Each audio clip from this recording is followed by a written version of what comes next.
ನೋಡಿ second P U fail ಆಗಿದ್ದಾರೆ ಅಂತ ಹೇಳ್ಬಿಟ್ಟು ಒಬ್ರು ಈ ಎಲೆಯನ್ನ ಜಜ್ಬಿಟ್ಟು ಕುಡಿದ್ಬಿಟ್ಟು ಸಾವನ್ನಪ್ಪಿದ್ರು. ಅದೇ ಇದು ಎಷ್ಟು ವಿಷಕಾರಿ ಅಂತ ಹೇಳಿದ್ರು ಕೂಡ ನಮ್ಮ ಜನ ನಂಬ್ತಿಲ್ಲ. ಎಷ್ಟು ಪಾಯ್ಸನಸ್ ಇರುತ್ತೆ ಅಂತ ಹೇಳ್ಬಿಟ್ಟು ಹೇಳ್ತೀನಿ ನೋಡಿ. ತುಂಬಾ ಜನ ಹೇಳೋದು ಇದರಲ್ಲಿ ಆಯುರ್ವೇದಿಕ್ ಇದಿದೆ ಹಾಗೆ ಹೇಗೆ ಅಂತ.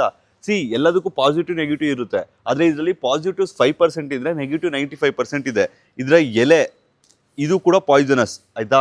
ಇದ್ರಲ್ಲಿ ಬರುವಂತ ಕಾಂಡ ಕೂಡ ಪಾಯ್ಸನಸ್. ಮತ್ತೆ ಇದ್ರಲ್ಲಿ ಬರುತ್ತಲ್ಲ ಈ ಹೂವು ಕಿತ್ತೋಗಿ ಈ ರೀತಿ ನೋಡಿ ಹಾಲು ಬರ್ತಿದೆ. ಸೊ ಇದು ಗೊತ್ತಿಲ್ಲದೆ ಏನು ಮಾಡ್ತಾರೆ ಅಂದರೆ ದೀಪ ಅಂತ ಮಾಡ್ತಾರಲ್ವಾ, ತಂಬಿಟ್ಟು ಅಂತ ಕರಿತೀವಿ ನಮ್ಮ ಕಡೆ.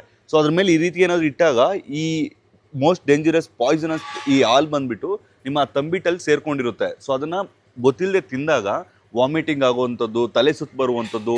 ಸೊ ಗೊತ್ತಾಗಲ್ಲ ಇದೇ ಹೂವಿಂದ ಆಗಿದೆ ಅಂತ, ಏನೋ ಬೇರೆ ರೀಸನಿಂದ ಆಗಿ ಫುಡ್ ಪಾಯ್ಸನ್ ಆಗಿದೆ ಅಂತ ಅಂದ್ಕೊಳ್ತಾರೆ. ಬಟ್ ಮೈನ್ ರೀಸನ್ ಇದು. ಸೊ ಶಿವನಿಗೆ ಅಥವಾ ವಿಷ್ಣುಗೆ ಯಾರಿಗೆ ಪೂಜೆ ಮಾಡಬೇಕಂದ್ರೂ ಕೂಡ ತುಂಬ ಹೂವುಗಳಿರುತ್ತೆ. ದಯವಿಟ್ಟು ಈ ಗಿಡ ಇತ್ತು ಅಂದರೆ ಇದರಿಂದ ದೂರ ಇರಿ. ಯಾಕಂದರೆ ಮಕ್ಕಳೇನಾದರೂ ಈ ಹೂವು ಕಿತ್ಕೊಳ್ಳೋವಾಗ ಅಥವಾ ಈ ಎಲೆ ಹತ್ರ ಏನಾದರೂ ಆಟ ಆಡೋವಾಗ ಈ ಹಾಲು ಬಿದ್ದಿದೆ ಅಂದರೆ ತುಂಬ ಪಾಯ್ಸನಸ್ ಇರುತ್ತೆ. ಎಷ್ಟು ಪಾಯ್ಸನಸ್ ಅಂದರೆ ಇದನ್ನ ಕಿತ್ಬಿಟ್ಟು ನೀವೆಲ್ಲಾದರೂ ಸುಟ್ಟರು ಕೂಡ ಅದ್ರಲ್ಲಿ ಬರುವಂಥ ಹೊಗೆ ಇದೆಯಲ್ವಾ, ಅದು ಕೂಡ ಪಾಯ್ಸನಸ್. ಮತ್ತು ಇದನ್ನೇನೋ ಆಯುರ್ವೇದಿಕ್ ಬಳಸ್ತಾರೆ. ಇದನ್ನ ಯಾರೋ ಟ್ರೈ ಮಾಡಿದ್ದಾರೆ. 2 ಎಲೆ ಕಿತ್ಬಿಟ್ಟು ಜಜ್ಬಿಟ್ಟು ಕುಡಿಯೋದಕ್ಕೆ, ಆಮೇಲೆ ಹಾಸ್ಪಿಟ್ಲಿಗೆ ಹೋಗ್ಬಿಟ್ಟು ಬದುಕಿದ್ದಾರೆ ಸದ್ಯ. ಸೊ ದಯವಿಟ್ಟು ಎಲ್ಲರಿಗೂ ಈ ವಿಡಿಯೋನ ಶೇರ್ ಮಾಡಿ. ತುಂಬ ಪಾಯ್ಸನಸ್ ಇರುತ್ತೆ. ಇದನ್ನ ನೀವು ಬೇಕಿದ್ರೆ ಚೆಕ್ ಮಾಡಿ. ನೀರಿಯಂ ಓರಿಯೆಂಡರ್ ಅಂತ ಹೇಳ್ಬಿಟ್ಟು ಬರುತ್ತೆ, ಗೂಗಲ್ ಅಥವಾ ಚಾಟ್ ಜಿಪಿಟಿಯಲ್ಲಿ ಸರ್ಚ್ ಮಾಡಿ.